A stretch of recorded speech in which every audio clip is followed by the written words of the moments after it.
Hey there, everyone. What's up? Welcome to Speak Now Pro Wrestling. It is the September 24th edition. Today, we are breaking down 4 hours, ladies and gentlemen, 4 hours of wrestling content into 1 hour podcast. We have 2 hours of WWE Smackdown to talk about, and we also have a special edition 2-hour episode of AEW Rampage Grand Slam. So we have plenty to get into here tonight. It was quite a night of wrestling, a pretty long one too at that. And then we're heading into the weekend. We got Extreme Rules coming up this Sunday. So it is legitimately non-stop. So much to get into. First and foremost, I want to welcome everybody to the show. Thank you guys so much for coming in. It's officially now, we are on to the next set of 100 episodes. This past Wednesday, I celebrated my 100th episode of Speak Now Pro Wrestling, and this officially is now episode 101. So we are moving onwards and upwards to the next couple hundred episodes. But anyways,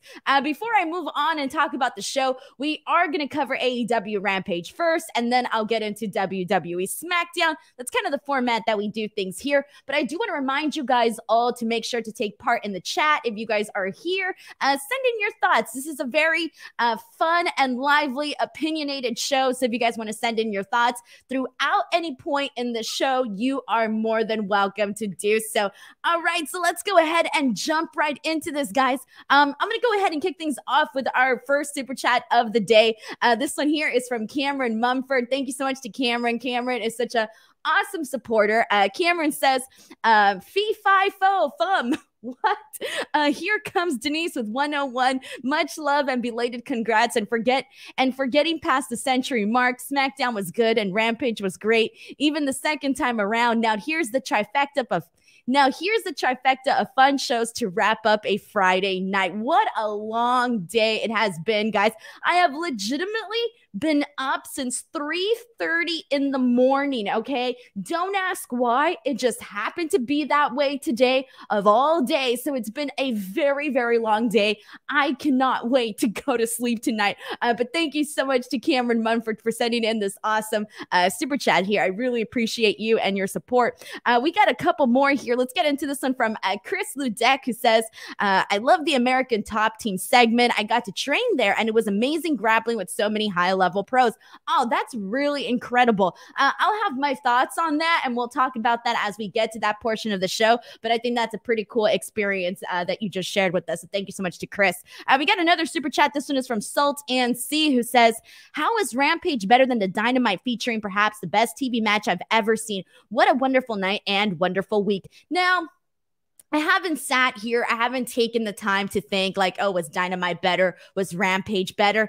To be honest, just like right now, like off the top of my head, I do think that Dynamite was a better show than Rampage. And that's not bearing Rampage whatsoever. But when you have a match like Bryan Danielson and Kenny Omega and the show, and, you know, it was live and it was just like a whole different feeling watching Dynamite, that I don't necessarily think that, I don't think it's bad to say, hey, you know what? I prefer Dynamite a lot more than Rampage. I thought Rampage had a lot of really fun matches today. I thought there were some moments that I kind of thought the show went down a little bit, and I will get into those shortly. But for the most part, there were a lot of really high points throughout the entire show, which obviously kept, the interest as we moved along with the show. So it was a really fun one, given the fact that it was their first 2-hour Rampage. So this was like the first week where we had a 2-hour Dynamite and a 2-hour Rampage. So obviously it was going to feel a lot differently. Anyways, I thought it was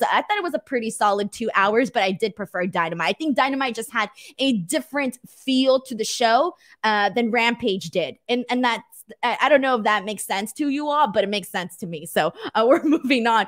Thank you so much to Salt and C for sending in this super chat here. Someone sends in a hilarious comment. Oh, I lost it. Where did it go? Oh, yeah. A Semper says Denise wants to GTS. Hell yeah. I want a GTS Definitely. All right, guys, we got another super chat. This one is from Zach Greyhat, who says, give the Super Click a trios title. Oh, man, I cannot wait to talk about this as well. Thank you so much to Zach for sending in this super chat. Alrighty, everyone, let's get into this because there is so much to talk about that I just want to jump right in. So here we go. Let's kick things off with AEW Rampage Grand Slam. Again, as I mentioned, this was the very first Rampage that was a special edition, 2 hours. Obviously, we watched the taped version tonight because this was obviously held the exact same night as Dynamite in Arthur Ashe. So we already knew this. I am so thankful, guys. So that night, immediately following Dynamite, obviously I did my show and all of that went great. But on my feed, everybody was like posting spoilers, and I hate spoilers. Like, I've talked about this before. I've talked about how there's people that spoilers don't affect them. They don't care. Cool. I'm the person that does not like spoilers. Like, I don't read the spoilers when they come out for things. If I see something accidentally, I'm like, damn it. So anyway, so I made sure to completely avoid my homepage on Twitter because the second I started seeing spoilers, I did not want to know what was going to be happening on the show. So thankfully, I was able to avoid a lot, and I did not know more than half of what went down on the show tonight. I did not know what's going to happen. I think the only things that were spoiled to me were the homicide coming out, and also, there was one other thing that was spoiled to me, but I can't remember now, so I guess it wasn't that big of a deal. But that was spoiled to me just because I accidentally read an article about it, accidentally. But for the most part, like, I was very good at avoiding spoilers. Dang, I forgot where I was trying to get with this. Oh, yeah. So CM Punk versus Powerhouse Hobbs. That's the way that we opened up the show. And I didn't know this match was opening up the show. So I was very, very thrilled to see that. And before I get into the actual match itself, we do have a super chat from Reggie Simmons who says, time for the best post-game show in the world. Get it, sister. Thank you so much to Reggie, as always, for all of the love. I was about to like blow a kiss, and then like my finger went to my nose, and I was like, why is my finger in my nose if I want to blow a kiss? I thought too much about it. All right. Okay. So CM Punk, Will Hobbs opened up the night, and this was a match that a lot of people were definitely looking forward to. Like, all of the conversation surrounding the matches at AEW Rampage, this was definitely one of those matches that was talked about amongst fans that they wanted to see. And I said this on Wednesday, and I'll say it again. Heading into this match, Powerhouse Hobbs was already a freaking winner heading into this because, again, you guys know what a big deal CM Punk is and what a big deal it is to have CM Punk in AEW and all of that. We already know that information. So just having him in that spot with CM Punk, it didn't matter if he lost. It didn't matter. Like, I said this last week, but if it would have been like a quick, I don't know, squash, even then that would not have been an issue for me, just because at the end of the day, he's in this spot on this big high profile show with CM freaking Punk. So it is a big deal. So by any chance, Powerhouse Hobbs, if you are watching this show, congrats, because that was freaking fantastic. But anyways, so we get into this match, and one of the things that I really want to hammer home here is that CM Punk gave a lot here to Powerhouse Hobbs. He had a lot of offense. There was a lot of moments where, you know, he was like manhandling CM Punk. CM Punk was selling the hell out of everything that Powerhouse Hobbs did. And to me, there was not a moment in this match that made me think Powerhouse Hobbs should not be in this match. There was not one moment where I felt like that. And for giving a guy like Powerhouse Hobbs, who obviously is still, you know, he's still not at the, you know, he's not one of the main guys on the roster. But even that, it didn't matter because he went out there and it was believable. And one of the other things that I do want to mention is I did like that they weren't essentially hammering it home that, oh, if he wins, it's going to be an upset. If he wins, it's going to be an upset. There was none of that throughout this match, and I appreciated that because it added just a little bit more respect to Hobbs and more credibility to Hobbs. And even if they want to go ahead and in the future do a match like this, like I feel now because of what they did here today, he has a lot more credibility. And for those of you who did not watch my Wednesday show, I do want to make sure to say this again, but again, I said this last week and I want to say it again. Dark and Dark Elevation and the way that they booked Hobbs really is part of the reason as to why it was believable that he could be in this match with CM Punk. So I just want to add to that. And I want to add a little bit to the value of Dark and Dark Elevation. And, you know, going on their shows and having wins actually means something because look, Exhibit A or B or C, whatever you want to say, Powerhouse Hobbs. There was a couple things I wanted to say. All right. So other moments that I liked during this match was obviously, Powerhouse Hobbs essentially getting CM Punk in a bear hug and essentially seeing him manhandle CM Punk. I was really sold for that. We saw CM Punk do the elbow drop here today. And then we saw CM Punk go for the GTS, but instead Powerhouse Hobbs ended up countering it with a spine buster. And I absolutely love that part because it made him look killer. You know, a guy his size being able to essentially counter the GTS like that, I thought was really cool. He ended up going for the pin, but he ended up getting a 2 count there. Afterwards, obviously, CM Punk wins. He hits the GTS and gets the win. But here's the thing, too, that he did get the win, CM Punk, but we also had a little distraction with Hook. So you can say, you know, he didn't get pinned clean per se because we still had that like momentary distraction with Hook. So I really like this. I thought this was a win across the board for guys like Powerhouse Hobbs and obviously Team Taz, who are getting the CM Punk rub from this. So thoughts, guys? How did you feel about this match with CM Punk and Powerhouse Hobbs? Send in your thoughts. All right, here we go, guys. We got a super chat from Jose Yepes who says, CM Punk listened and brought the chonies back. I love Jose has been making me crack up on Twitter all night today because he keeps writing chonies all over my Twitter timeline. And make fun of me all you want, but stuff like that makes me laugh. So thank you so much, Jose. I saw your comments. They made me laugh. Thank you so much for coming on to the show. We got another super chat from Flamethrower who says, Hobbs had a few botches, but I think he was just excited. He did very well overall. Yeah, there were a couple of yeah, I think it was the Hurricanrana spot where there was a botch, I believe, if I'm correct. But I do want to point out as well that, like, yeah, obviously, like I mentioned, he's not at the, you know, top guys. You know, he's not one of the top guys on the roster. Like, for me, I thought CM Punk did everything he possibly could to put him over. And in my opinion, like, that's a win, you know? So yeah, there were some momentary, moments that probably didn't go as planned, but I thought it was fine. It didn't take away from me, in my opinion. It didn't take away from his overall performance. So thank you so much to Flamethrower for sending in this super chat here. And I'm going to go through a couple more comments. Guys, make sure to send in your thoughts. I am going to read them. Even if some of them are not super chats, I will try to read them as well here. And this one is from Nakul Cool Carney, who says, Punk was really good and his performance, in my opinion, was better than his match with Darby. I almost feel like I can't argue that. I can't argue that opinion.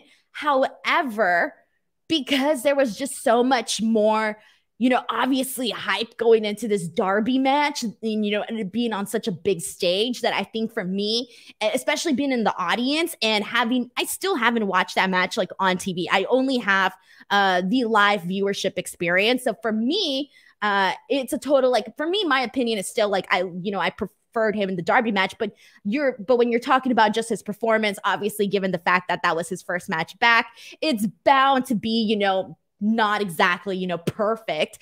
So I do get where you're coming from with this. So I do think it's a pretty valid opinion there. Thank you so much to Nakul for sending in that thought as well. This is from Pro Wrestling Fans, who says, love that Hobbs got this opportunity. As someone who was watching him when he was getting jobbed on Dark, to how far he's come is great, and and it's inevitable that he gets gold in AEW. And that's the thing too, is that obviously there's going to be guys that, are, jobbing on Dark or dark elevation. And I'm sure it sucks, and nobody wants to be a jobber, right? Nobody wants that. Nobody goes into this business thinking, all right, I'm going to be a jobber. Great. But I just really do think that it's like going out there, having these matches, having whatever opportunities you can, and making the best of them. And at the end of the day, when you're out there and you're hustling and you're working, you think your bosses aren't going to notice that? They're going to notice that. So I do think that, just because someone isn't necessarily where they want to be at right now on the roster, utilize those shows, utilize every single moment that you can possibly get on, AEW programming, whatever moments, even if it's on Dark or Dark Elevation and it's not, obviously Dynamite or Rampage, it doesn't matter. Utilize that time, because it'll pay off in the end. Thank you so much to Pro Wrestling Fan for sending in that thought here.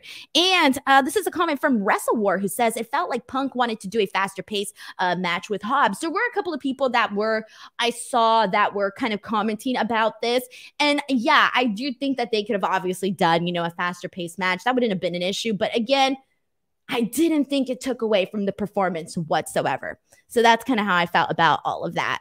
And we got some more people saying that CM Punk looked more comfortable and will get better as he wrestles more. Yeah, obviously, ring rust is a real thing, guys. At the end of the day, it's a real thing. And I've talked to so many wrestlers who have talked about this, where they're like, it's a thing. Like, it legitimately is.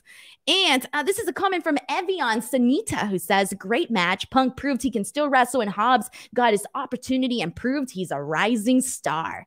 Alrighty, guys. So here we go. Let's go ahead and move on. So I think overall, I would say thumbs up to CM Punk and a powerhouse Hobbs. So let's move on to this next match, because, oh, I did not mean to clap that loud. Wow. Sorry to the audio listeners. I got very excited. Okay, so this was the match that I was most looking forward to tonight, because you know what? I can't help it.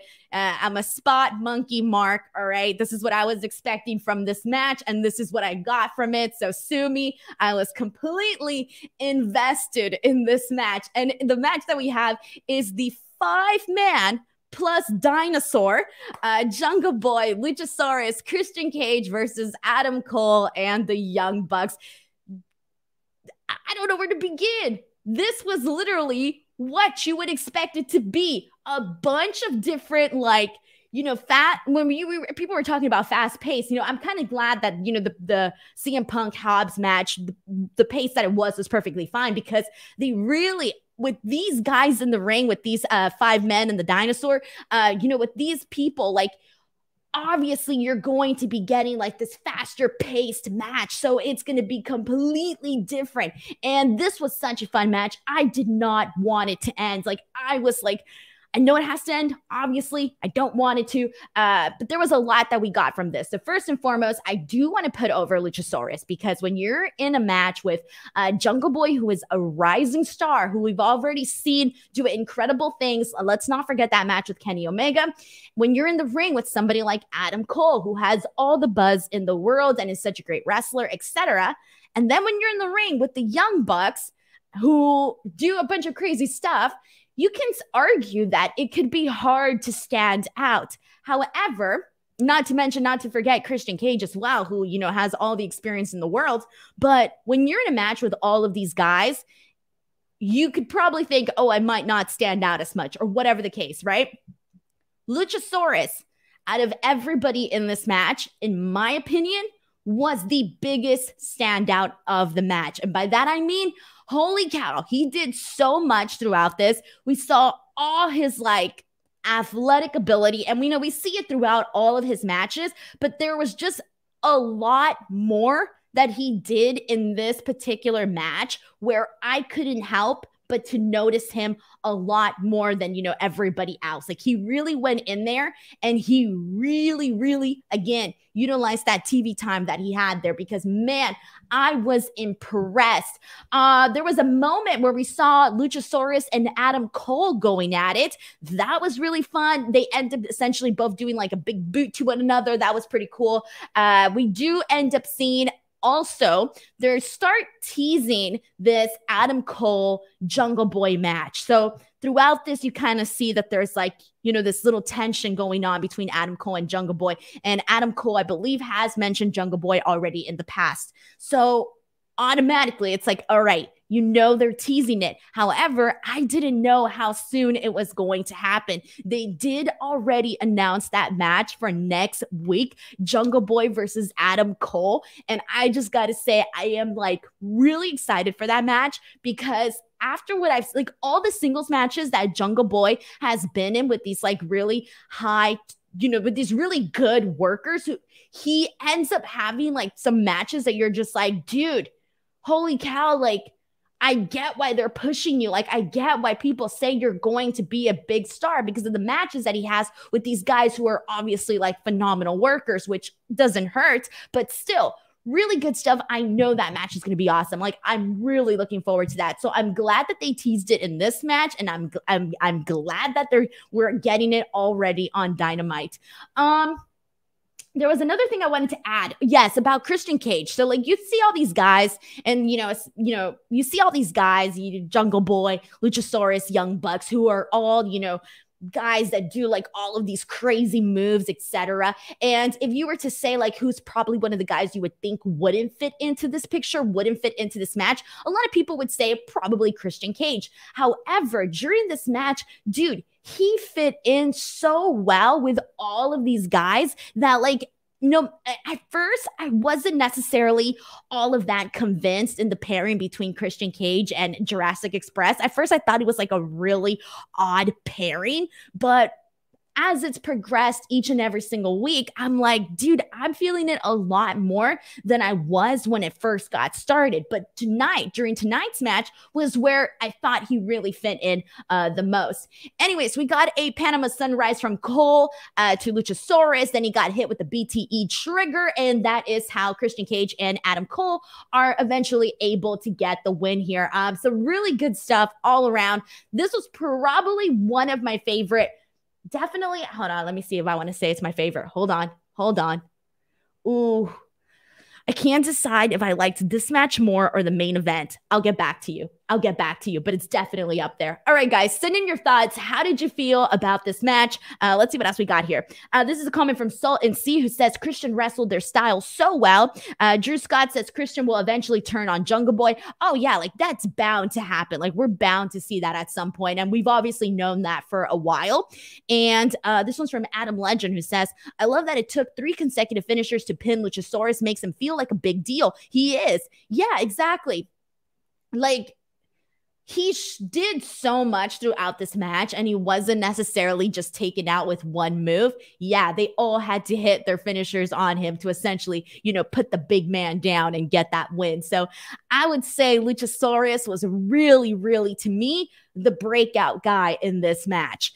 And let's see what else we got here. We got a comment from Cameron, who says, this was a fun match through and through. I like Luchasaurus. This guy stands out every time he's out there. He just knows how to pour it on when needed. Adam Cole, AEW top guy, period. He's pure gold. And Pomi Wrestling says the Young Bucks are the masters of booking super fun multi-man matches. Plus, someone always gets hugely over, like Dante Martin last time. Dude, you're right. You are so right on this. I didn't even obviously, I already knew that they were like great at doing all these multi-man matches, etc. That's not the point. But I didn't even mention the fact that there is, they're good at highlighting somebody that you may not be as familiar with. But obviously, we're way more familiar with Luchasaurus than Dante Martin. But still, I think it's a pretty decent comparison. Thank you so much to Pomi for sending in this not here. And let's go through a couple more comments. We got so many different thoughts on all of this. This one is from A. Semper, who says, loves Christian's out of nowhere diving headbutt as well. Glad he's in AEW to add those experience touches to his matches. I gotta say, everything they've had Christian do thus far, I mean, I've been here for it. again, like I remember when they announced that he was going to be the match for Kenny Omega at All Out, I was kind of like, oh man, damn. But I definitely think that obviously it delivered, and there we go. We moved on from that, but still everything that they've had Christian do has worked, and it's because it's Christian. All right, we got a comment from Evian Sanita who says, great match. Jungle Boy was protected by not taking the pin. Luchasaurus was protected as well by taking all the finishes. AEW knows how to protect their future stars, even though they lost the match. Yep. I think you pretty much nailed it there. Thank you so much to Evian. We got a comment from Mark Tween who says, Rampage was a good show. I was there live and was exhausted by the end. The crowd was noticeably less energetic the last hour of the show, but that does not take away from Grand Slam. 9 out of 10. Yeah, it's bound to happen, guys. Like even the most exciting shows, you're going to get exhausted at some point, okay? Like, dude, like I remember being at All Out, and by the time we got to the main event, oh my God, I was exhausted. And I mean, I was looking forward to the match and it was the main event, but after that long show, like by the time the main event came, I was kind of just like, all right, cool. Like, I know we're going to like, this is a great match and I'm appreciating it, but at the end of the day, I'm human and I'm exhausted. It's bound to happen. So thank you so much to Mark Tween for sending in this thought as well. Alrighty, guys, we're going to go ahead and move on. So after this, let's get into probably my least favorite portion of the show. And I'm sorry. I think this is kind of where watching from TV, my TV perspective, and maybe someone who was there live, like Mark Tween, who was there live, could probably give some insight on this. But I personally kind of felt like this is where I started to lose interest during the show. And it wasn't even due to like all of, you know, the American Top Team or anything like that. It was just the match itself. I was not interested, and I do not know why. I can't really explain this to you. I just wasn't necessarily all that I wasn't all that present. And that the match was Scorpio Sky, Ethan Page, Jericho, and Jake Hager. We ended up seeing Sky essentially get the win for his team with a small package after Dan Lambert kicked Jake Hager. And then after this, you see members from American Top Team coming out. We got Jorge Masvidal. You got Paige Van Zandt, etc. And we do get an attack. So you essentially have all of these like members, American Top Team, and there's a moment where Jorge Masvidal gives a flying knee to Jericho, and that is the knee that essentially made him famous in the UFC. He knocked out a guy in like 5 seconds, so that literally made him famous. And so he ended up doing that to Chris Jericho. All of that was fine. Like it was fine. It's just that I think out of everything that I was looking forward to, this really was not it for me. And the other thing that this brings up, guys, and I put it out there on Twitter, and there's already been a lot of conversation around that, but I do have to bring it up here on the show because not only do we have this attack where you have all of these people essentially beating on Jericho and Jake Hager, but later on in the show, you also have Miro beating up Sammy Guevara. And this is where I have to draw some criticism. And so what the hell is going on with the Inner Circle? Okay, I get it. There's everybody, like there's people, like obviously, like when it comes to this type of stuff, there's, you know, different arguments, different opinions. That's just bound to happen. But in my opinion, given the fact that the Inner Circle is not necessarily officially broken up, there's still a team. I do not understand why members of the Inner Circle couldn't come out and help out Jericho, Hager, Sammy Guevara, etc. And there were a lot of people that were like, oh, they're still a team, but they're doing their own thing. All right, that's great. But when you got like multiple people attacking two guys, your friends, you're not going to go out and help out. I kind of felt that was not something that I was a fan of. Like immediately I was like, what the hell's going on here? Are they broken up? Did somebody not tell me? Did I miss something? What's going down here? So I do have to say that if that's going to be the case, it's like, well, this doesn't make sense to me. And I know that there was a recent interview where essentially Jericho said that, I don't have the quote here, but essentially Jericho was talking about how, you know, they wanted to be, he wanted them to be disbanded, but not Tony Khan. So they decided to do kind of like a quiet thing where they sort of like, you know, kind of do their own thing and separate and go their own ways. And I get that. I'm totally cool with that. It's not even the issue. But when you're getting attacked by multiple people and the ratio, you know, I just don't get why you don't have members of the inner circle coming out and helping them out. And when I posted that up there, a lot of people were also pointing out the same thing about the Pinnacle, the same thing with the Pinnacle. So I do have to say, like, this to me, the inner circle story did not make sense playing into all of this. It did not make sense. So send in your thoughts. What do you guys think? Do you agree with me? Do you disagree with me? Do you have a different analysis or a better explanation? I accept all thoughts and opinions, so send them in. All right, let's see what else we got here. This is a comment. We got so many different ones. I don't even know where to start. Let's see what else we got. I'm going to go. Okay, let me go through several. I'm trying to make sure that everybody's on topic here. And all right. Okay. This one is from Lord Pelagius, who says, as someone who doesn't follow MMA at all I got out of this match's ending is a bunch of angry people, and I don't know, attack the inner circle for some reason. You know, when it comes to wrestling and MMA, obviously there's a lot of crossover, but at the same time, there's a lot of people that just watch wrestling. So you can't expect everybody to be fully aware of, you know, who these people are, right? So I'm not surprised that, you know, felt that way. We got a comment from Claire Alexandra, who says that she wasn't into this and she completely tuned out during this match. Carney Business says it was definitely the weakest of the 3 tag team matches tonight, but I thought it was fine for what it was. Question the Mark says Inner Circle didn't want any of top team. It looked like no one came to help.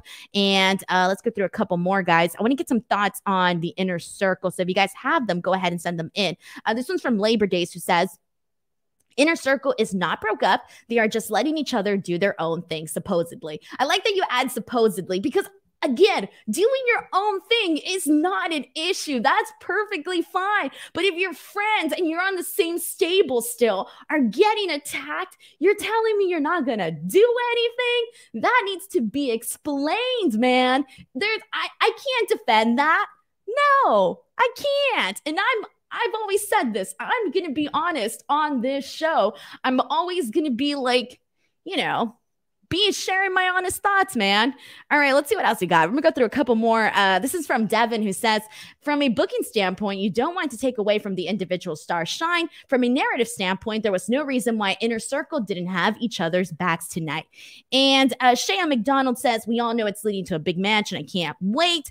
And this one's from Jose, who says, I suppose AEW didn't want Santana and Ortiz to get jumped in their hometown. Did you see WWE's Twitter highlighting how they beat talent in their hometown? I saw that. One of my friends sent it to me, and I was just like, I didn't even watch the video. I just laughed, but I didn't watch the actual video. I was like, I'm not even gonna watch, honestly. Let's see what else we got here.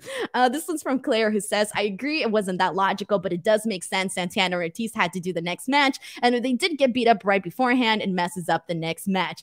I get that. But then you work around that type of stuff, man. I'm not in the booking department. I'm not in creative, but I'm sure they could have come up with something to make all of that make sense, because it's just like the big elephant in the room. A lot of people were thinking it, right?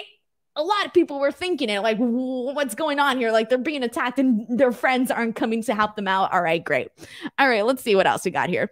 And Question the Mark says, I'm glad Men of the Year got a win after losing the last feud. They needed it. They definitely needed it. Definitely. Cameron Munford says that match was okay, but the crowd just wasn't there live. No one really cared, even with the American top team showing up. The part where the crowd was hot was obviously them singing Judas. Adam Legend says, it seems like both groups have members pursuing their own things, like Spears and FTR went after Darby and Sting, while MJF and Wardlow had the Pillman thing. Yeah. That, and we've kind of established that you know, they're doing their own thing. Again, that's not a problem at all. Shannon P says, big MMA fan here. I loved it. I think they were just selling how strong American top team and letting them get some shine. There you go. See, I can get this explanation. So thank you, Shannon, for sending this thought in, guys. Let's see what else we got here. Let's go through some more. This is really fun, guys. And Lenny Banner says, even if the others ran out, they'd still be outnumbered. Remember, Santana and Ortiz had a match immediately after the fact, no less, which left Sammy, who against those numbers would have gotten folded too.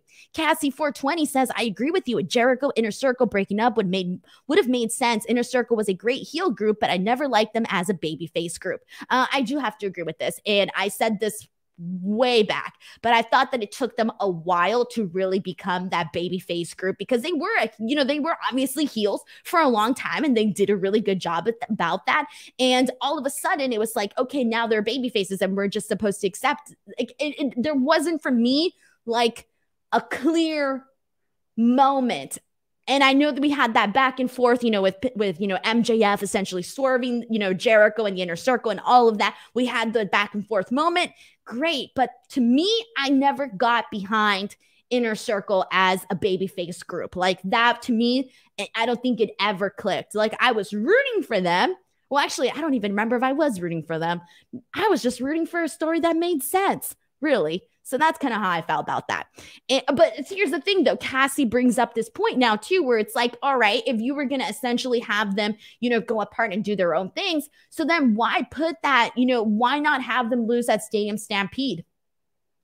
That obviously raises a big question there.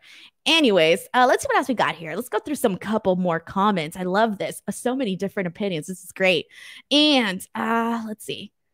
All right, I think I got most of them here, but if you guys have any more, send them in and I will read them, because this is a very interesting topic, at least in my opinion. And if you're watching the replay of this or the audio version of this, leave a comment, tweet me your thoughts. How do you guys feel? Agree, disagree? I welcome all opinions on these shows. All righty, guys, let's go ahead and move on, though.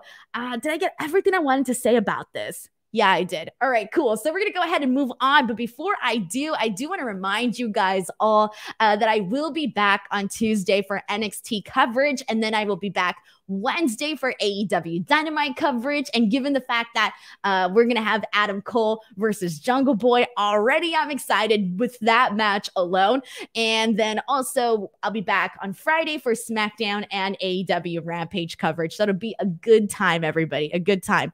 All right, and so let's go ahead and jump into the 8-man tag that we had here. Hardy Family Office versus Santana and Ortiz and the Lucha Brothers. Really what I want to get at here is, like, this is another fun match. Like, to me, this was one of those moments that this is the match that I think kind of brought me back into the show following everything that went down with Men of the Year and Jericho and Hager and all of that. This was the match that brought me back because it was fun seeing Santana and Ortiz come out and get that reception from the live audience. Was very, very awesome to see. Very awesome. And I have been rooting the hell. I've been rooting so hard for these two. And I finally feel, I hope that after this match and after, having Santana and Ortiz and Lucha Brothers team up and all of that was great. Okay, it was great. Don't get me wrong. But I want this to officially be, that lead in to having Santana and Ortiz versus the Lucha Brothers, because their matches in Impact Wrestling, I kid you not, guys, if you have not seen their matches, just even watch one. Watch all of them. If you watch one, you're going to want to watch all of them. But they were so legitimately great. And I'm trying not to get I'm trying not to curse here because they really were good matches and they did some crazy stuff. That feud is what essentially sold me on Santana and Ortiz. Like, I was already a fan of theirs, but after that feud, it made them my favorite tag team ever. Period. Legitimately after that feud that they had with the Lucha Bros. So I do hope that this is the direction that they're heading in. And if they are, this is going to be great. Great stuff here. We do see Santana and Ortiz hit the street sweeper for the win, and the home team gets the win, everybody. Shocking. The home team gets the win. That's pretty much all I want to get at with that there. Later on, there is a funny moment where Matt Hardy essentially volunteers Jack Evans for a hair versus hair match against Orange Cassidy. So that's going to be happening, I believe, on Rampage, if I'm correct. I'll double check right now. But guys, what did you think about this? And what do you think about the direction in which Santana and Ortiz and the Lucha Brothers may be headed? And let's see, this is from Labor Days, who says, totally agree. The final Lucha Brothers LAX ladder match in Impact is one of the best matches I saw of that type ever. And let's see. This is from Question the Mark, who says, yeah, I saw some highlights of their Impact feud. Christopher Marino says, fingers crossed we get it at Full Gear. And this one is from Eric Desire, who says, that feud brought me back to watching Impact after years away. Dude, hell yeah, I could totally see that. Totally see that. Devin says, Ray F and Phoenix. That's the comment. Nicole says this was a match to get the hometown pop for Proud and Powerful. Drew Scott says, I'm so intrigued and curious as to how this Matt Hardy Orange Cassidy feud is gonna end. I just can't see Hardy having his head shaved bald. Well, it would be Jack Evans. Yeah, Jack Evans is most likely gonna get his head shaved bald. And let's see if I'm going to go through some more here. This one's from KW, who says, as someone who saw Santana and Ortiz versus the Lucha Brothers in AAA, I can say that Denise is spot on with the anticipation for their match being high. Yeah, if you're by any chance, like you're watching this and you're like, dang, I haven't seen these matches, you will not regret it. Like, I promise you, you will not regret it. Watch their matches and you will be like, Tony Khan, you'll be tweeting, Tony, what are you waiting for? Book this match now and book like 50 matches. You know, I'm not a fan of rematches. You guys all know my spiel on rematches.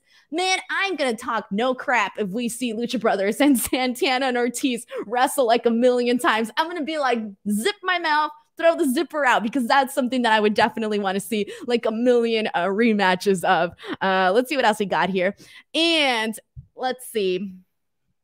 All right, cool. We're going to go ahead and move on, and let's go into what's after this, guys. All right, I already talked about Miro and Sammy. I already talked about the Inner Circle. We already talked about the Orange Cassidy Jack Evans match. Let's get into this Anna Jay Penelope Ford match here, because this kind of led into something interesting with the Dark Order. So we got Anna Jay versus Penelope Ford. This is an okay match.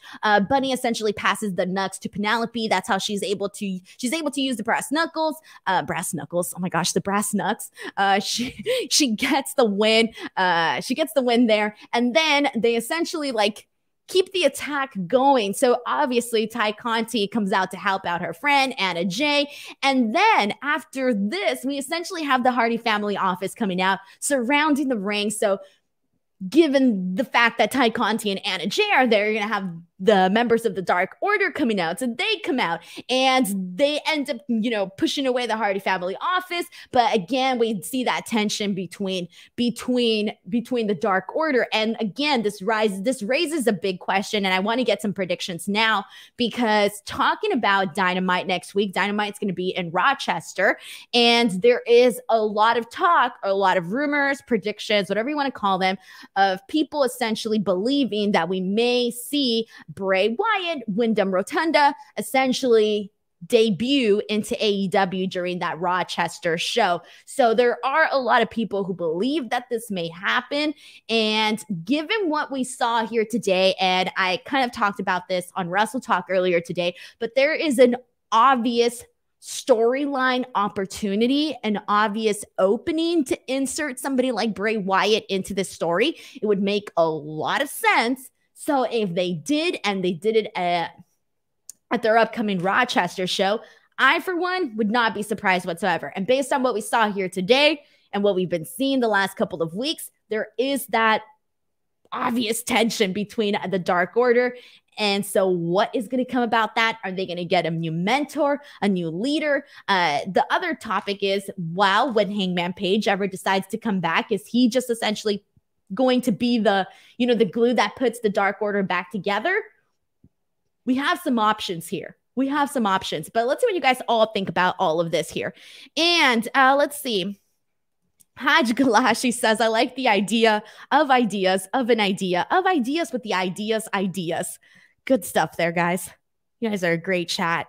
This one's from A. Semper, who says, Anna Jay needs a few more matches on Dark. I feel there are other ladies in AEW with way better in-ring skills that can help showcase the women's division better on Dynamite and Rampage. Speaking of the women's division, I do want to get into the fact that on Wednesday, on my 100th episode, Andrew Zarian, my good friend from Matt Men, and also one of my co-hosts along with Garrett Gonzalez on We're Live Pal on Tuesdays here on this channel, he broke the news on my podcast that essentially he reported that the second women's title coming into AEW is going to be a TBS women's title.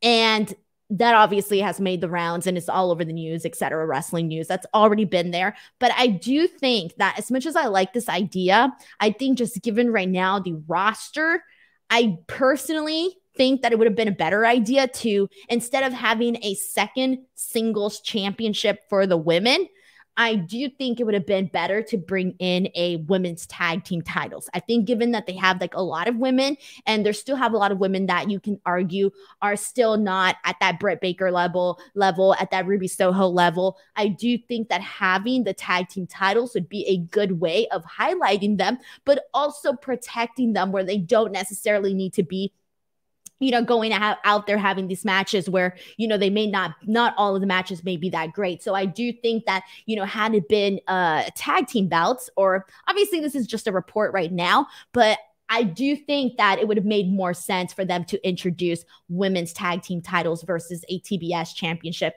Again, this is a report that was made by Andrew Zarian on my show, so we'll see what comes of it. But there has been a big discussion about this throughout social media, etc. And let's see, we got here a comment from Claire who says she loves Tay Conti and Anna Jay together. Imagine having them as women's tag teams champions. That would be freaking fantastic. And all right, let's go through some more comments. And this one is from the Cooge 97, who says, Dark Order still in disarray and not united. Do we get a big surprise next week on AEW Dynamite and Rochester to unite them once again? Well, we will find out. All right, and let's go through some more comments. This one is from Daniel Ingram, who says, if possible, Bray Wyatt to AEW confirmed, but it'll be -1, who says a new leader is coming. Run.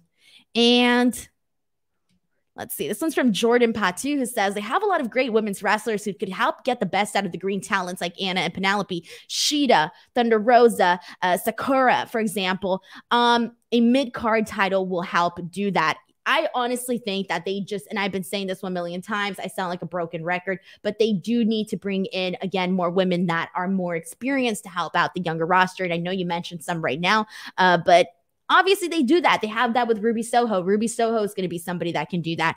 And honestly, like, I'm still to this day, I'm surprised that we're not seeing Mickie James there, because I think Mickie James would literally be that perfect person to do that. And then also, having matches, maybe sending them over, having them work in, you know, impact matches with Deonna Purrazzo, who's literally like one of the best women's wrestlers and one of the best women's wrestlers right now too. She's also somebody that I would say I would be sending my talent to work with her so that, you know, obviously they just get better in the ring. All right, guys, let's go ahead and move on. All right, what do we got from here?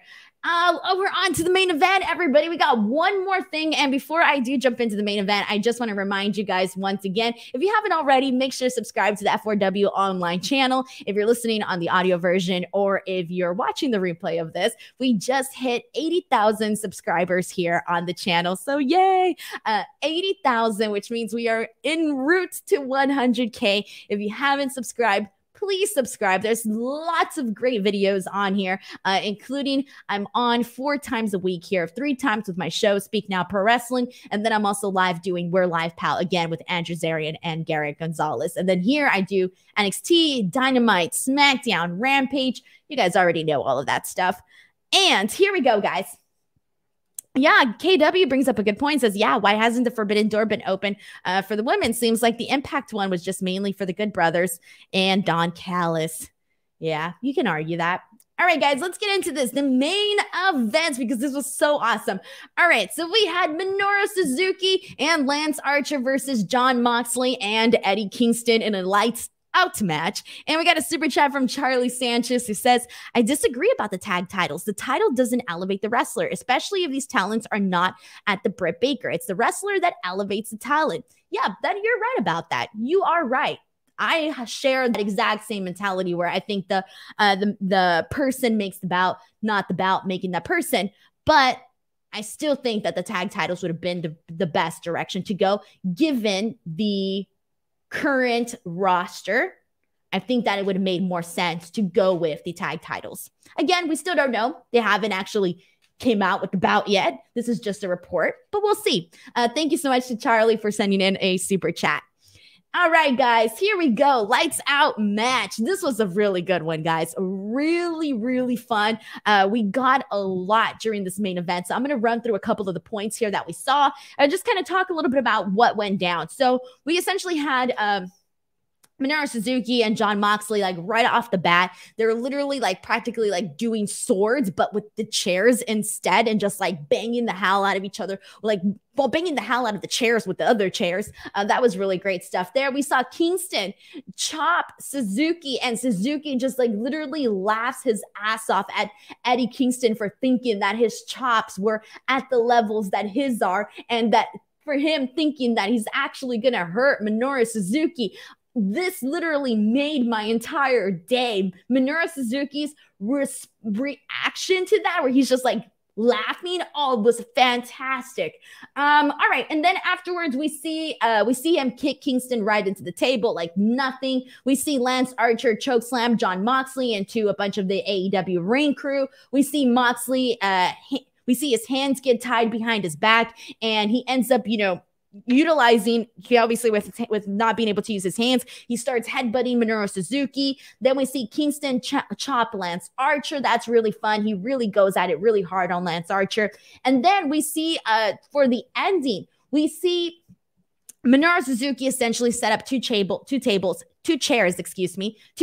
back to back, and Lance Archer is about to toss Jon Moxley onto those chairs, but instead we have music hit and Homicide comes out. So that was like one of the surprises of the night. So Homicide has been working right now with Ring of Honor, but I really do think that they did this essentially for him because it was like a cool moment for somebody who you can say is a New York wrestling legend, and he's also the mentor of Eddie Kingston. So I kind of feel like this was their way of saying thank you for like what he has done, for wrestling and for the business and all of that. So I really like that they incorporated him into the show the way that they did. So that was really cool.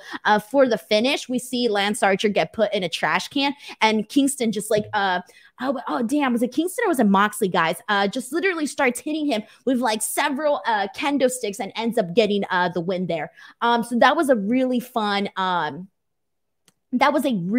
way to wrap up the show there, guys.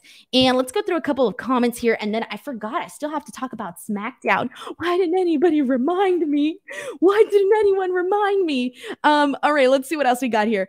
Thank you, guys. Thank you for clarifying. It was Kingston. I had Kingston in my notes, but for some reason I second guessed my note taking, and I thought I was wrong for a second. So thank you so much for everybody who clarified that.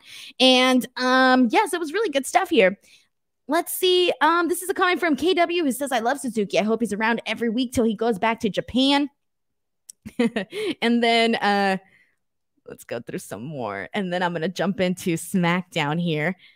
All right, I think we kind of got, this one's from Drew Scott, who says, was kind of bummed they didn't give Eddie his own entrance. Us New Yorkers love popping for guys that come from the area. Yeah, I think that's like every city. They love to cheer for their homegrown talent. Yeah, hell yeah. All right, guys, here we go. Let's go ahead and move on because we got several more to talk about. And I'll close it off with this comment. This one's from WrestleWar, who says that the match was just mayhem and fun. I agree. Well, it's fun. All right, guys, here we go. Let's get into SmackDown. We kind of have a bit, we have a couple stuff to talk about. So here we go. The show opened up with Becky Lynch, and she's essentially, going off talking about how she's won a child. She gave birth to a child. She won the title. She starts saying how like no one threw her a party when she did all of these things. She says that, these are the laws of the jungle. You either hit or be hit, etc. She admits that we have Bianca Belair come out. Bianca Belair admits that Becky Lynch embarrassed her in her hometown. She says that she wasn't ready to face Becky Lynch at SummerSlam, and we all know how that played out, and that she is ready for Extreme Rules because they're having their matchup here on Sunday. And then she basically starts rattling off, some of her accomplishments as well, and, basically tells Becky Lynch not to underestimate her. And then Bianca Belair goes in for a handshake, but Becky Lynch just like slaps her hand away, and Bianca gets pissed off by that, so she starts punching the hell out of Becky Lynch, and then they end up going at it, and Bianca Belair ends up hitting Becky Lynch with a kiss of death. I will be honest, guys, I think one of the things that kind of surprised me or kind of took me aback for today's show, and also with this one here, with this opening promo, is that I thought, given that we're going into Extreme Rules, I did think that they were going to do more stipulations, and I believe the only thing that they've said is that the Demon and Roman Reigns is going to be an Extreme Rules match, but there hasn't been any additional stipulations added to any of the other matches, at least right now, as of this moment. And so I was expecting for them to, utilize today's show to add, a stipulation, even right now with the Becky Lynch, Bianca Belair storyline. And that one, I would say, out of all the matches, doesn't really need a stipulation because, this is their first time that they're going to legitimately have a honest to God match, not what you saw at SummerSlam, but something that is hopefully more than what we saw at SummerSlam. So, out of all the matches, this one doesn't need a stipulation per se, but I was surprised that we didn't necessarily get that. We really, really didn't get that. We got a comment from Corey Conway who says Becky is not as hot as she once was with the crowd. Maybe because they made her a heel. Go figure.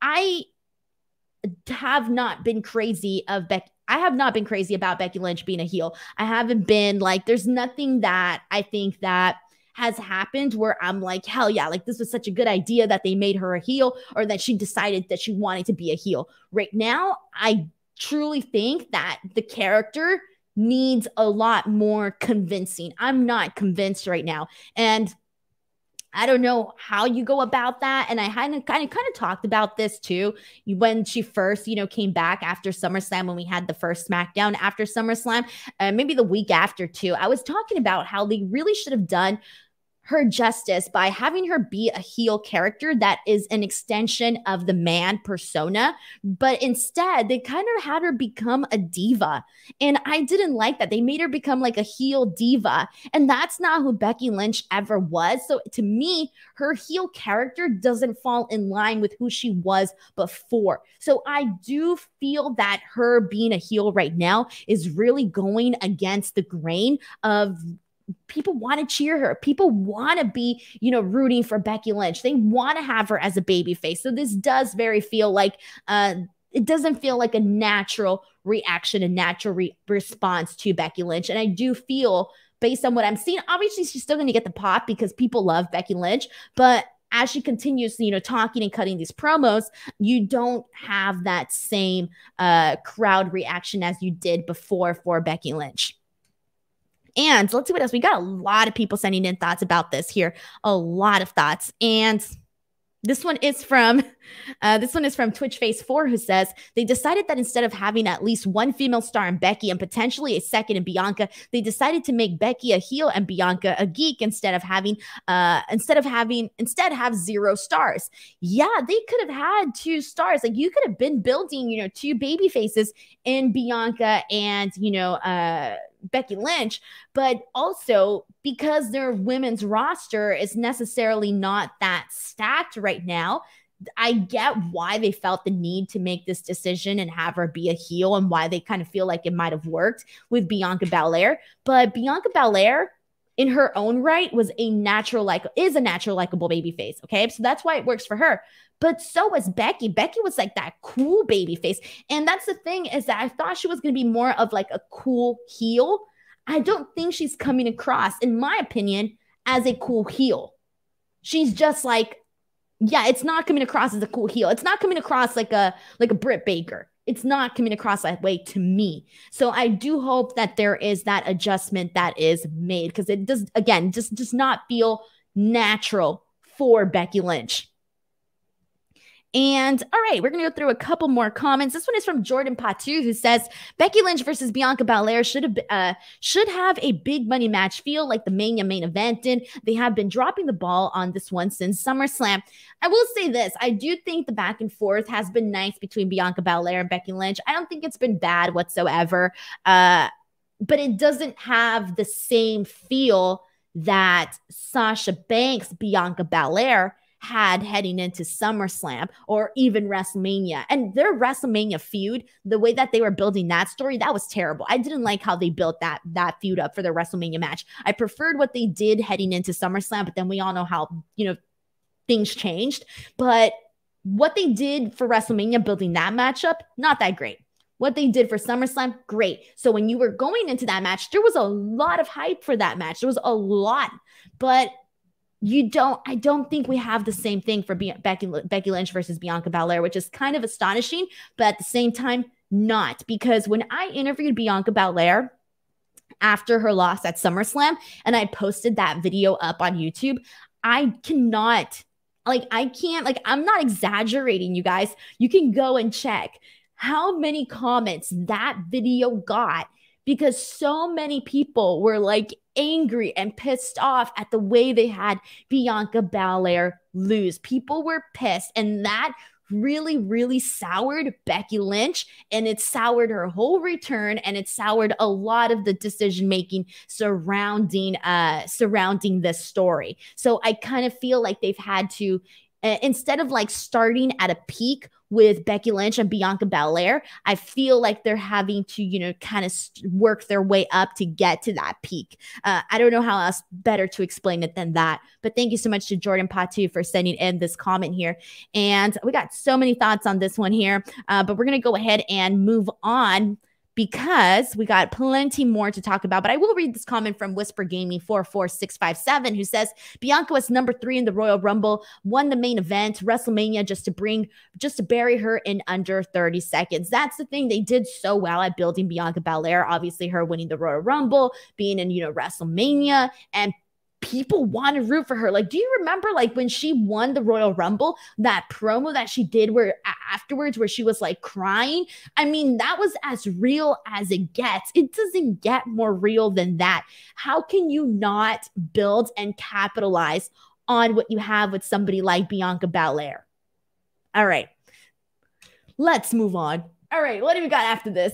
We got Nakamura versus Apollo Crews. This is some match that we've seen 3 times on SmackDown this year already, but it wasn't a bad match, guys. And they've been doing this match. So when they were in the UK, they essentially did Nakamura and Apollo Crews like during all their shows. And obviously Nakamura won all of those there, but we went into this match. I didn't think it was bad. I thought it was a really fun match. It was short, but it was fun. But it does really feel like a placeholder. Given that the draft is coming up, it kind of feels like, all right, cool, we're going to have this match, and, Nakamura is going to win, and, all of that, but it's not really going to go anywhere. That's kind of what this kind of feels like. It feels like a placeholder. And I was thinking today, like in terms of people that I think, like I'm making some early predictions on who I think is going to be like moving brands, etc. We had, when Apollo Crews was on Raw, they really didn't do much with him. I felt so bad, but they didn't really do anything with him on Raw. When he went to SmackDown, they gave him this brand new character. They gave him this cool entrance. They gave him, a big man to be with him and Commander Aziz. They gave him a lot of tools necessary. However, I do see him. I would not be surprised if he's somebody that ends up going back to Raw. Like, I see him going back to Raw. Now, I don't know if they're going to do that, but that is just an early prediction there. I don't know. It just kind of felt kind of obvious to me that they were going to go that direction after tonight. And Nakamura ended up winning, and that's kind of about it, guys. We do need to put this moment over, though. This is from a comment from Mark Calavera, who says, Rick Boogs suplexing Aziz was the highlight of the match. It was. I think that's like one of the only things, and I was going to talk about it right now, too, so I'm glad you sent this comment in. That's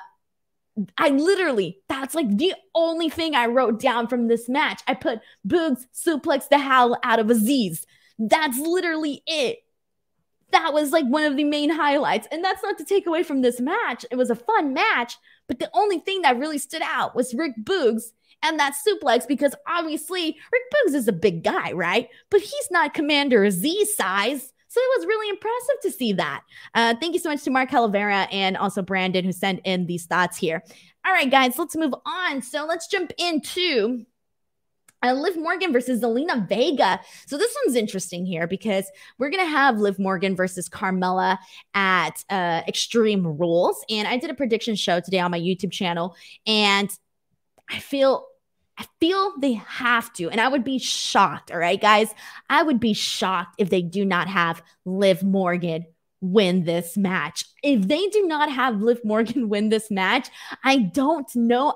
I'm starting to feel less and less confident about them doing something with Liv Morgan because I've talked about this before, but we all know, or like it was looking like they were doing something with Liv Morgan for a while before Money in the Bank. She was getting a couple of wins. She had, this like sort of feud that was kind of starting up with Sonya Deville, and then she goes into Money in the Bank. People wanted to see Liv Morgan win Money in the Bank, and then she didn't win Money in the Bank. And then after that, everything that they were doing prior to Money in the Bank was sort of forgotten about.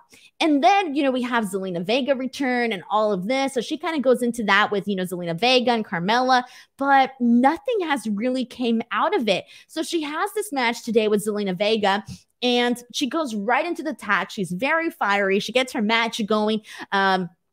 She's doing everything she possibly can. She's handling her business. But we have Carmella on commentary. And here's the thing, though, is that right away, I knew that I didn't have to take this match seriously. And you want to know why? Because when they were presenting this match, instead of focusing on what Liv Morgan and Zelina Vega were doing in the ring, instead, they spent a majority of the time having the camera on Carmella, who was sitting down on the commentary table.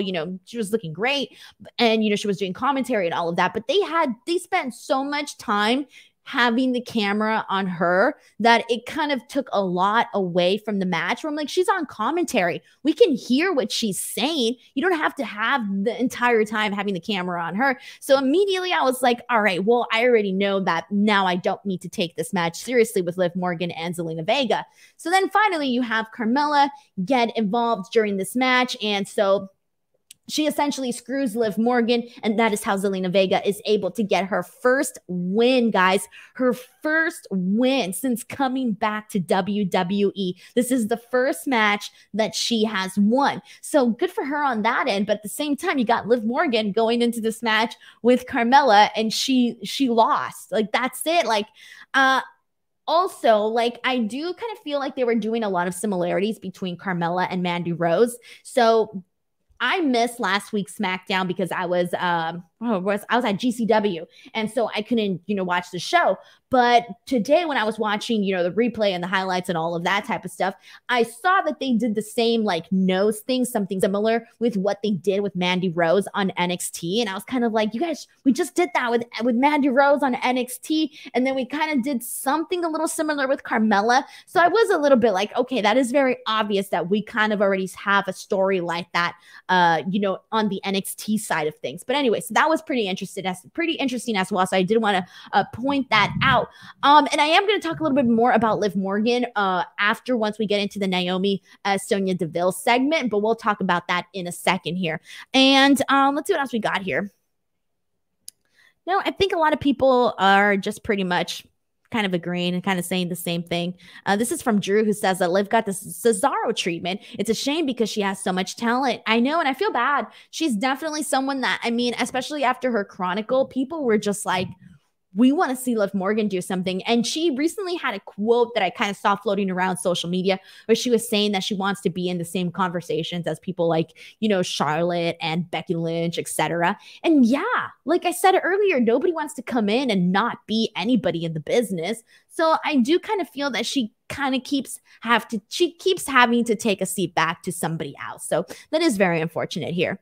And here we go. Let's get into the Seth Rollins promo, because after this, all right, I feel the Seth Rollins Edge storyline has been going on for quite a while. All right, it's been been a while. So they recap the Seth Rollins Edge feud at the Madison Square Garden. He essentially ended up taking him out. I kind of thought they were writing off Edge for like a little while, but Edge is coming back next week. Seth Rollins promises to finish his feud with Edge, and he says that he wants Edge to essentially come back, and he demands that he shows up on SmackDown next week, and he wants Edge to tell everybody that Seth Rollins is superior to Edge and that he is not Edge light.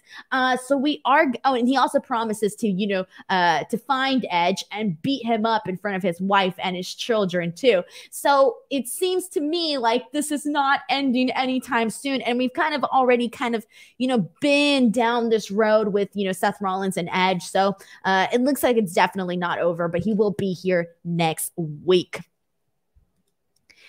This is a comment from Ultimate Bulldog who says, it's time to end the feud, but Seth cut a good promo. Seth cuts good promos, guys. He really does. I like when Seth cuts promos. He has a good, really good delivery and all of that. And alrighty, cool. Let's go ahead and jump into Happy Corbin. Oh my gosh, guys. All right, Happy Corbin is now having a talk show called Happy Talk. And the set is really funny because they got the red carpet, but they got like this, black cocktail table with the black curtain, like not curtains. Oh my gosh, the black drapes, and they tablecloth. I couldn't think. I was like, what is it? Guys, I've been up since 3:30 in the morning.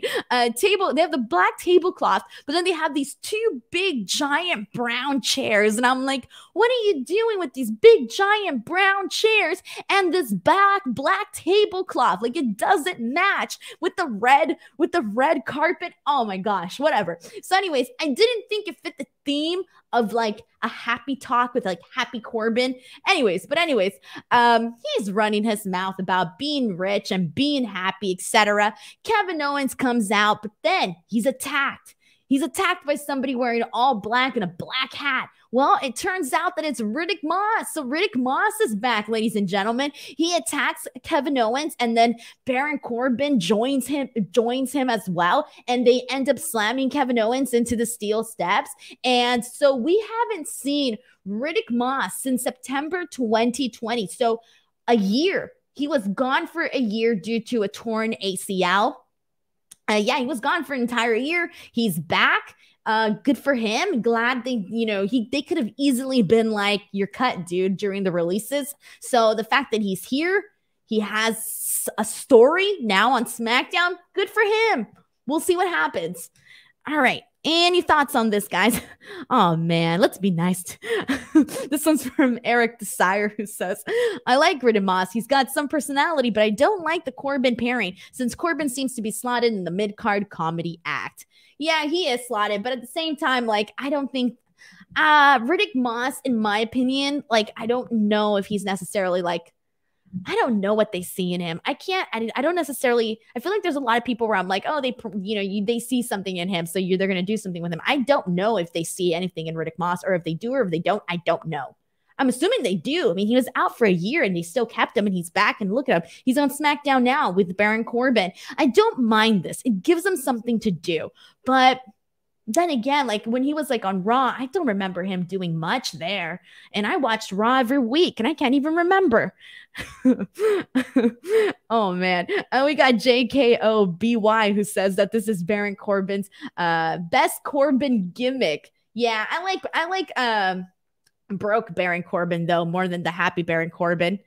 All right, guys, here we go. Let's move on into let's see, we got Nikki Ash versus Natalya. So Nikki Ash and Rhea Ripley recently won the Raw Women's Tag Team titles. Good for them. It was a nice victory on Raw. They come in here. Nikki Ash has a match with Natalya. I mean, it was fun. It was a fine match. Nikki Ash gets the win rather quickly. But what we need to talk about really here is Shotzi and Tegan Nox. So Shotzi and Tegan Nox come out and they end up, they come out in the tank. So obviously they shoot, the ball into the air, hitting them. So here's the big thing that we need to talk about. Shotzi and Tegan Nox should be more pissed off. They should be more pissed off. They should be more angry. And the reason for that is they literally defeated the former women's tag team champions, Natty and Tamina, 3 times, guys. 3 times. I think one of them was even a contenders match. And I don't think they ever got their, they never got their title shot. 3 times they defeated them. And then you have Nikki Ash and Rhea Ripley coming in and taking their opportunity and getting their belts. They should be more angry. Shotzi and Tegan are long overdue a title shot.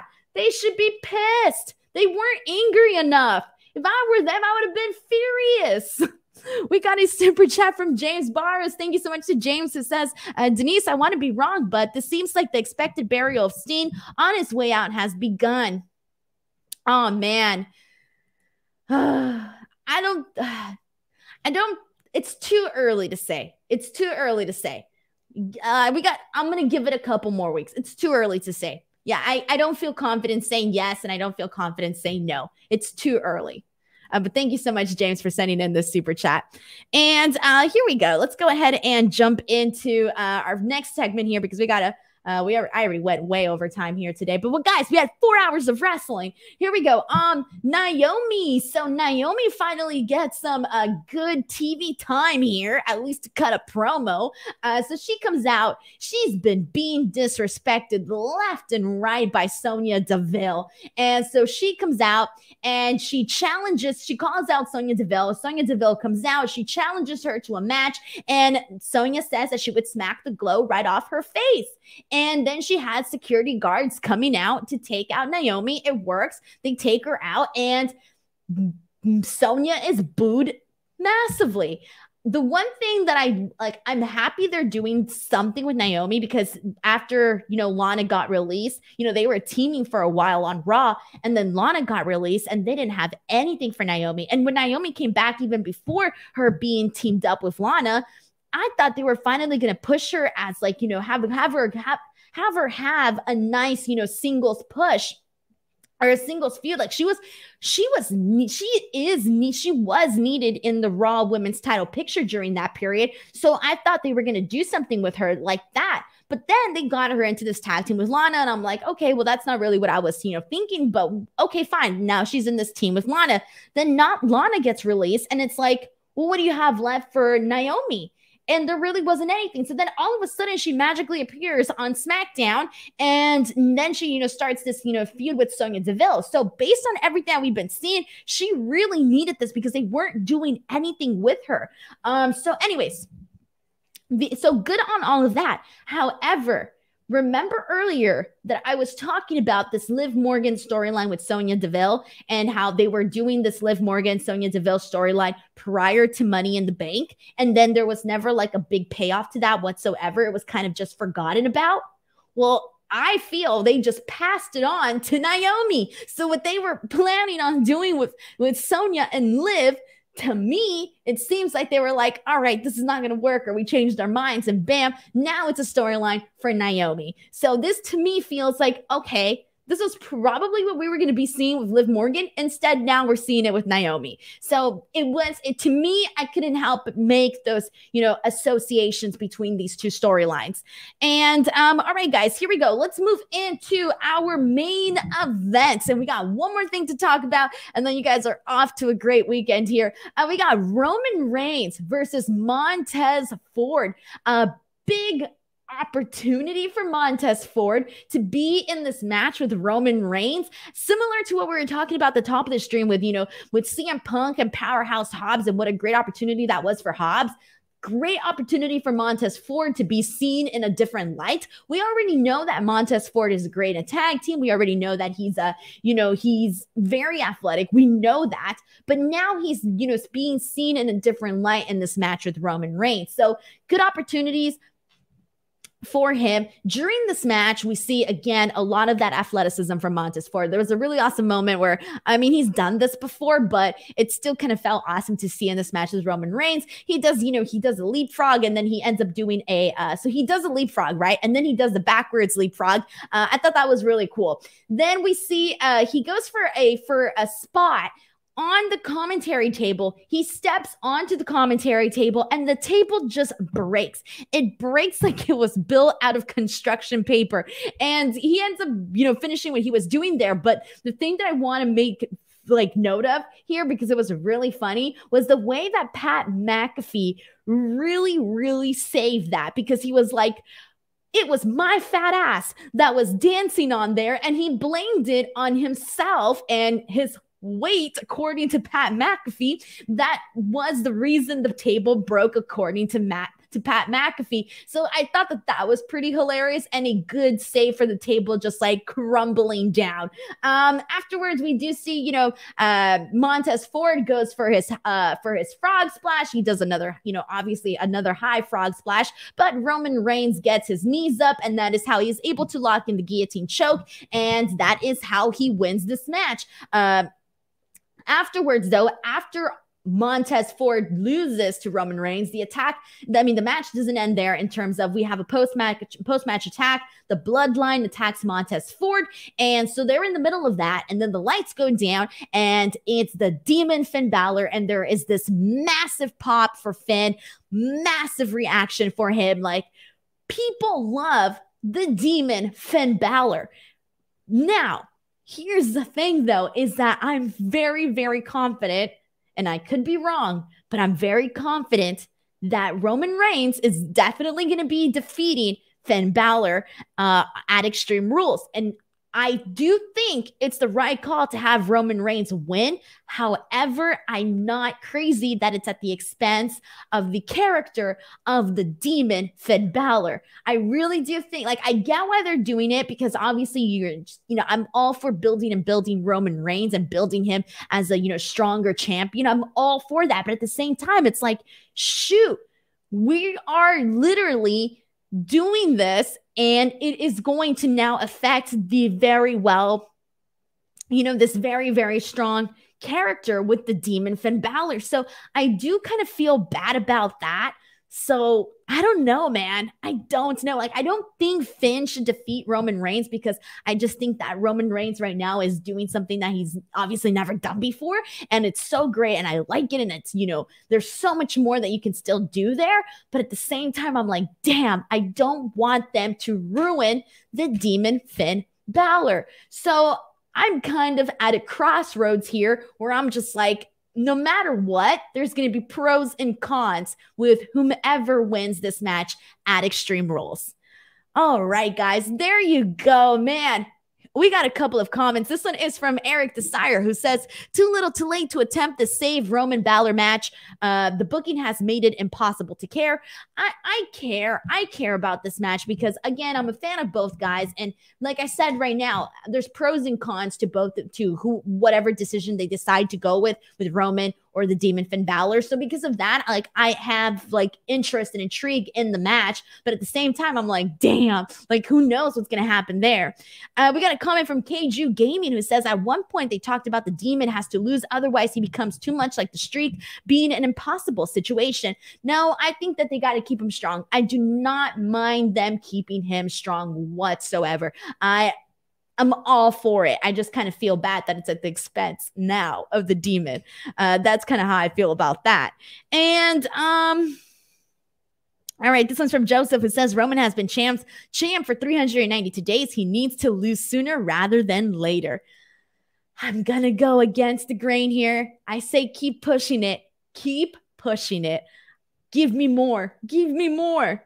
All righty, ladies and gentlemen, what a night. I want to thank you guys so much. I know that we kind of did a longer show today, but we did have 4 hours of, wrestling content to talk about, 2 hour Smackdown, 2 hour Rampage. But I want to thank you guys so much for coming into the stream, for listening to the show, and just for being part of the show each and every single week. I thank you guys so, so much. And I will see you guys on Tuesday for NXT coverage, so that'll be fun. And then again, I'll be back for my most popular show of the week when I talk about Wednesday night AEW Dynamite, and then Friday I will be back once again for Smackdown and Rampage. It'll be back to 1 hour, so it'll be an easier, faster night. But thank you guys so much. Also, if you haven't already, subscribe to the F4W Online YouTube channel, and make sure to follow me on Twitter and or on Instagram at _Denise Salcedo. Bye, everybody.